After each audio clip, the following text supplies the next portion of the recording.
Hey, what's up guys? It's me, Sneaker Dem, back again with another new video. And today we're gonna do a quick review and overview of a shoe that's been a pretty hype release or a very sought out release within this year. They just released last week. I'm sure a lot of people will know what I'm talking about. And they are the Jordan 1 High Retro Breds High 85. So I said it kind of weirdly. It's a Jordan 1 85 highs in the Bred colorway. And these have been the most pretty much hyped release. Stock numbers were that great, honestly. But I was able to get a pair. The way I got this pair is pretty much I sold a couple of my own shoes for really cheap, just because I don't really wear them, to a couple of friends that I know, and they looked around pretty much my collection, picked up a couple of pairs, and then got it. And I got this on StockX for $450. So sold about 3 shoes of mine, and got these instead because this is a really iconic sneaker. And I'm really excited to review this. So let's get right into it. So off the bat, here's the box. Pretty much the box is a standard Jordan 1 box, Nike Air logo pretty much, with a swoosh, about a size 9.5. I will say it actually feels a little different actually. It feels a lot, I want to say, maybe I'm tripping, maybe it's just a placebo just because they are the 85 highs, but the box feels actually better for some reason. It feels thicker. It just has a different feeling to it. It feels like a better quality cardboard box, but I might just be tripping. But at the end, it's just a box. A box is a box. Pretty much is what it looks like. And here are the real beauties. Oh man, oh man. Smell test. Oh, fresh sneakers, and they have the awesome smell, pretty much. And boom, boom, here are the Jordan 1 highs 85 in the Bred colorway. So initial impressions, they look fire. They look very beautiful. It feels nice. It looks nice. It's just such an iconic sneaker. It's such an iconic colorway. Jordan 1 Breds are pretty much my top all-time favorite sneakers of all time, pretty much. Concords are number 1, of course, but the Jordan 1 Breds are in those top 5 currently. In this person, they look really nice. So this is supposed to pretty much replicate or kind of get as close to the original Jordan 1s the Bred colorway that were released originally in 1985. So this is the pretty much kind of the iteration of the OG style, and as well as the materials and the tooling of the shoe pretty much is mimicking the original Jordan 1 high from 1985's in the Bred colorways, in the Bred colorway. And so the material is really nice. Everything in the tooling is pretty much mimicking the OG 85 release. Let's get right into the review. So off the bat, let's talk about the look of the shoe. The look of the shoe is really nice, pretty much. Leather upper, black and red, pretty much in the Bred colorway. The rubber sole of the shoe is not in a kind of a cream or off-white color, which I'm really liking, because Jordan brand has been doing a lot of vintage, pretty much color soles. I like them, of course, but I think for this type of release, it's a nice idea that they actually kept it all white and pristine. Bottom pretty much in the good old Jordan 1 traction. Pretty much the traction is so great. It popped Nightwings or Wear Tester's hip. So you guys all know about that, pretty much. So great shoe, honestly. I like how the look is. The materials of the shoe is actually a very good quality leather. It's not a synthetic leather, I believe. It's actually a real cut of leather. And then it's not, I know a lot of people were complaining about how the Jordan 1 85 cuts or silhouette of the shoes. They always complain about how, oh, the leather is really stiff, it feels low quality, it feels very plasticky. But in reality, this is actually really good quality leather. Like the other Jordan 1s or the retro of the Jordan 1s, or even the Jordan 1 Breds or the Jordan 1 shattered backboards, Those leathers, they may feel good on your hand, but they're actually not good quality leather. They're synthetic leathers. They're very kind of like, I don't want to say horrible, but they are average or mediocre quality. These are actually good quality leather. This is actually a real cut of leather, pretty much not hand stitched, but they're actually using premium cuts or premium leather quality for these shoes. And most of the Jordan 1 High 85 pretty much lineup. Any of the 85s actually have really good quality leather. The reason why it's so stiff is because you gotta break in good quality leather. So the more you wear the 1985 pairs, the more it actually forms around your feet and the more comfortable it actually gets. I've been wearing my Jordan 1 High 85 in the Georgetown colorway for a long time now, for a few months. And then after about, I know some people, the experience kind of varies, but for me, it took me a week to break them in properly. And then now they feel tremendous. I love those shoes. I wear them a lot. I wear them in the gym. I wear them just walking around, just do my daily errands. Really great shoe. And so the quality of the leather is really, really good. And then honestly, I don't know what people are talking about, but like a plastic feeling. It does not feel like plastic. It actually feels like real leather. And the cuts, I know I always say in my videos for a lot of the Jordan reviews, that the cut of the leather doesn't really determine the quality of the leather. But this is a good quality premium leather.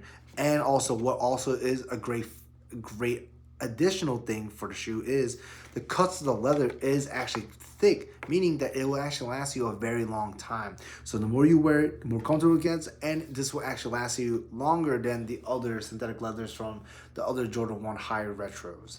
And so leather quality, amazing. It's a very, very good quality leather.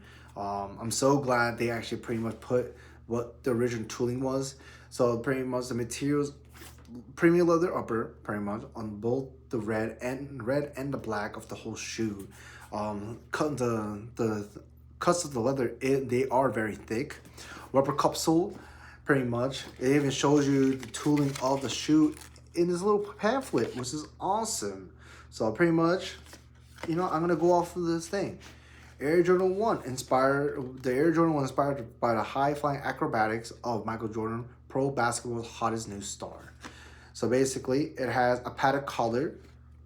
Keep your ankles very nice and comfortable and snug.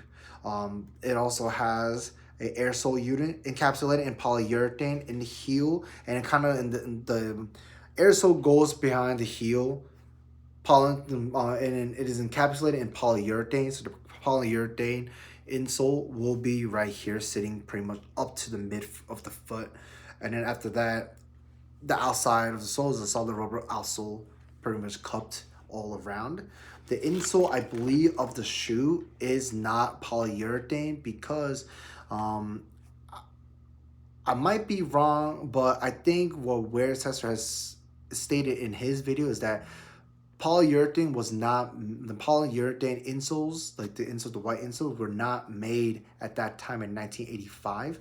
And so these insoles inside of shoes are a little bit different. I believe people have said that they don't feel as good as the polyurethane insoles, but however, they are still better than like the weird blue orthopedics or the really crap Dreamsill stuff that we've been getting with Nike. So this is up there, or I guess you can say a little bit less on polyurethane insoles, depending on which one you prefer. But the quality insole that you will get in this shoe is very nice and very comfortable. And I just want a heads up for everybody. Tongue of the shoe is pretty much all nylon, as always, and that's pretty much the materials of the shoes. Overall, the shoe is awesome. It's really great. Just look how beautiful it is. It mimics as closely as possible of the 1985 original pair that released in 1985. There are a little bit slight differences here and there. If you look at side-by-side comparisons of the shoe from other people, I don't actually have an OG pair of Breds from the 1985s. So, and then nor do I have the money to even get them. So this is all you guys are gonna get. But from what I've seen from pictures and other videos of people who are comparing and contrasting with the 1985s, they are pretty similar.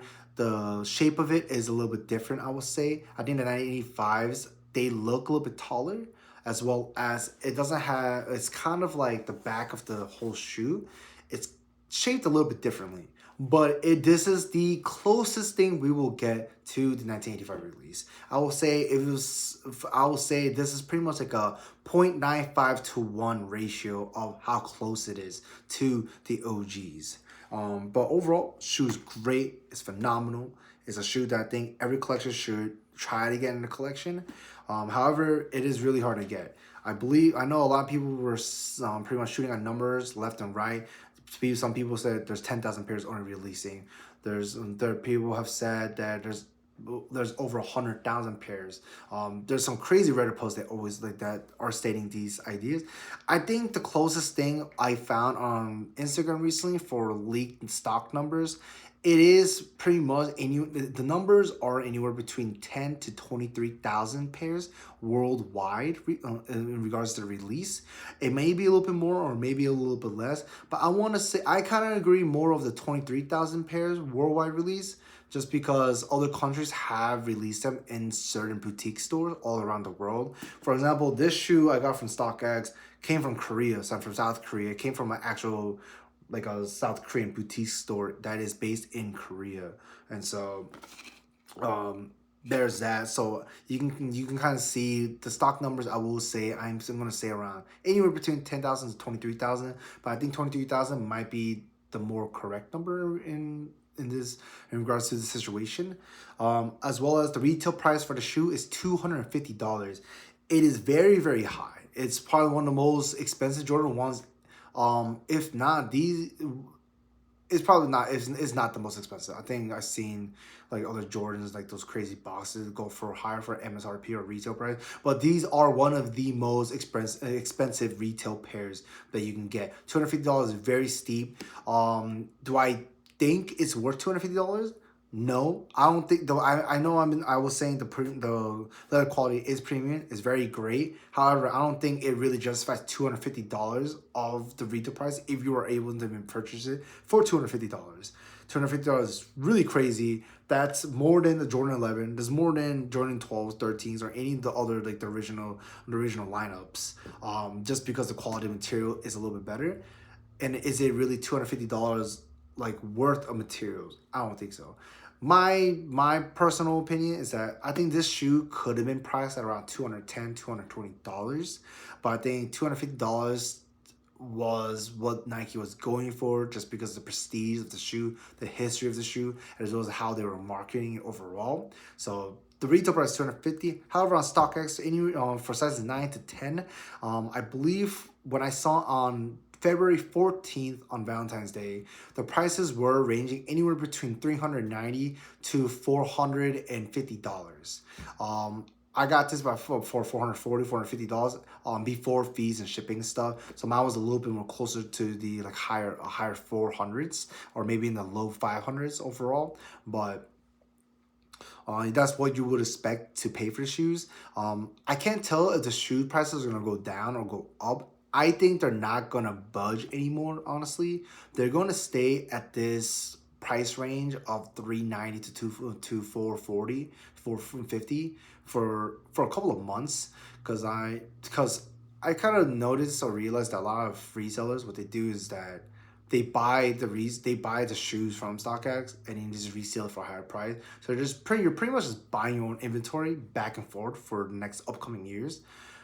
That's just my I guess speculation, but I don't think the price is gonna go up. I think the price will go up by next year. It's probably gonna jump around the $500, $600 by next year. But right now it's gonna sit around that $390 to $440 range. So if you are planning to get a pair, I will recommend to buy a pair right now and save yourself a couple $100. If you are trying to buy it next year in the future, it's probably gonna be a pretty expensive shoe, just because how limited it is. But that's pretty much it for the video. I give these shoes, if I don't take in account a price, I give these a 10 out of 10. Phenomenal shoe, great quality leathers, iconic colorway, iconic sneaker. So beautiful. If I take into account of price, I give it a 8.5 out of 10, just because the price is pretty high up there. But yeah, that's pretty much all, and that's it for the video. I hope you guys really enjoyed it. Please comment and like and subscribe, and I'll catch you guys next time. Peace.